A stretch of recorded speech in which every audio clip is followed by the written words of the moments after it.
भगत रहते हैं, भक्त को भगवान का नाम सुनने पर वो झूमने लगते हैं, उनका मन झूमने लगता है, मन नाचने लगता है। और जो दुष्ट होते हैं, दुर्जन होते हैं, उन्हें इस नाम से चिढ़ होती है, इस राम नाम से ही चिढ़ हो जाएगी महाराज। वो टीका टिप्पणी करते हुए मिलेंगे, तर्क कुतर्क करते हुए मिलेंगे भगवान के ऊपर। लेकिन जो भगत हैं वो कहीं भी कीर्तन भया, कहीं भी भजन हुआ, आनंदित होकर मन उनका झूम उठता, नाच पड़ते, वो अपने को नहीं रोक पाते हैं, उन्हें लोक लाज नहीं रह जाती, फिर तो लोक लाज त्याग कर भगवान के शरण में आ जाते हैं। लेकिन परिणाम भी देख लीजिए, जो भगवान के शरण में आ जाते हैं उनका कल्याण हो जाया करता है। आज नहीं तो कल जयकारा होता जरूर है तुलसीदास जी को। कैसी महिमा तुलसीदास जी की है। तुलसीदास जी जब बैठकर कथा श्रवण करते या कथा में बैठ कर के भजन करते थे विवाह के पूर्व, तो बार बार एक ब्राह्मण आकर उनसे निवेदन करता, हमारी बिटिया से ब्याह कर लीजिए। बार बार आकर निवेदन करता। तुलसीदास जी बोलते, हम ब्याह नहीं करेंगे, ब्याह के चक्कर में नहीं फंसे, हमको ब्याह नहीं करना, हमको भजन करना है।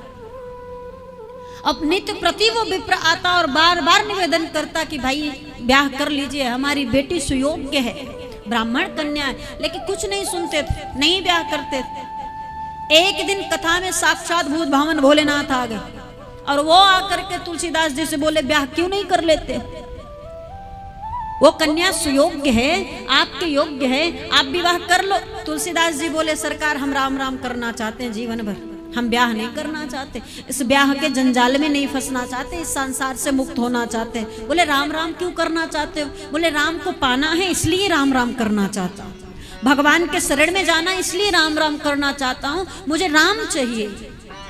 शिव जी ने कहा, तुम राम राम गाकर राम पाओगे कि नहीं पाओगे मैं नहीं जानता, लेकिन उस कन्या से ब्याह कर लोगे तो एक ना एक दिन राम तुमको मिल जाएंगे। तुलसीदास जी बोले, सत्य कह रहे हैं, अगर मैं उस कन्या से ब्याह कर लूंगा तो मुझे राम जी मिल जाएंगे? बाबा ने कहा, हाँ मिल जाएंगे। तुलसीदास जी तुरंत ब्याह के लिए तैयार हो और रत्नावली जी से इनका ब्याह हो गया। और ब्याह के बाद ये वैवाहिक जीवन में इतनी आसक्ति इनकी बढ़ गई कि राम से दूर और संसार में ज्यादा प्रवेश कर गए। इतना प्रेम करने लगे कि वो जब मायके गई तो आप सब जानते ही कथा कि नदी में 100 पर बैठकर चले गए, फिर सांप को रस्सी समझकर घर में कूद गए।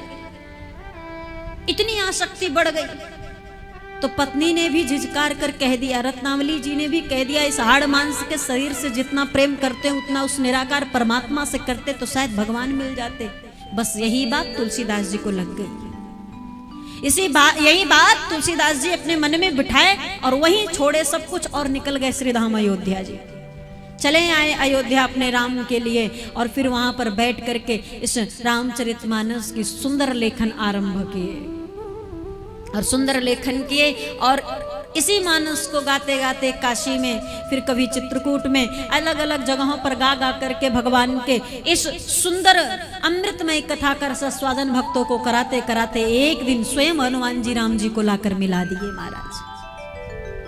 बाबा ने ये कहा कि अगर ब्याह कर लोगे तो शायद उस कन्या के कारण या उस कन्या से ब्याह करने के कारण तुमको भगवान मिल जाए। और आज देखिए ना, ब्याह किए भले ही कन्या का फटकार हो, परंतु भगवान मिले कि नहीं मिले। लेकिन एक बात और समझ लीजिए, अगर रत्नावली जी के फटकार से तुलसीदास जी को राम जी मिल जाते तो आज पता नहीं कितने भैया लोगों को राम जी मिल गए होते। सही कह रहे हैं कि नहीं? आज न जाने कितने तुलसीदास हो गए होते। सिर्फ अगर पत्नी के फटकार से राम जी मिल जाएं तो ये तो घर घर में तुलसीदास हो जाते महाराज। सिर्फ फटकार से नहीं बन रहे हैं, सिर्फ फटकार से तुलसीदास जी नहीं बनता कोई। एक दीपक ले लीजिए, दीपक में ना तेल हो ना बाती हो, फिर उसे जलाने की कोशिश कीजिए, क्या जलेगा? तुलसीदास जी वो दीपक हैं जिसमें तेल भी था, बाती भी था, सिर्फ आग लगाने की जरूरत थी, सिर्फ लौ जलाने की जरूरत थी। तुलसीदास जी राम नाम पहले भी गाते थे, राम नाम की भक्ति करते थे। वो तो बाबा ने कहा ब्याह करो तो ब्याह कर लिया। तुलसीदास जी का नाम ही राम बोला था, ये शुरुआत में सबसे पहला शब्द ही राम बोले थे।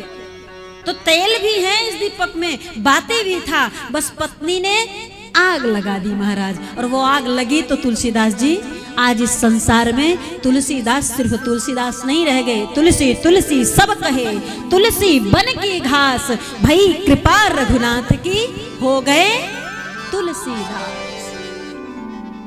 महाराज जब तक दीपक में तेल और बाती नहीं रहेगी तब तक कोई लौ नहीं लगा सकता। तेल और बाती तो आपको अपने मन में लाना पड़ेगा। भगवान की भक्ति, भगवान का भजन आपको अपने मन में लाना पड़ेगा। बस उसे जगाने के लिए कोई एक साधन चाहिए। बाकी तो वही कह रहे हैं ना कि घर घर में तुलसीदास जी हो जाते अगर सिर्फ फटकार मिल जाती।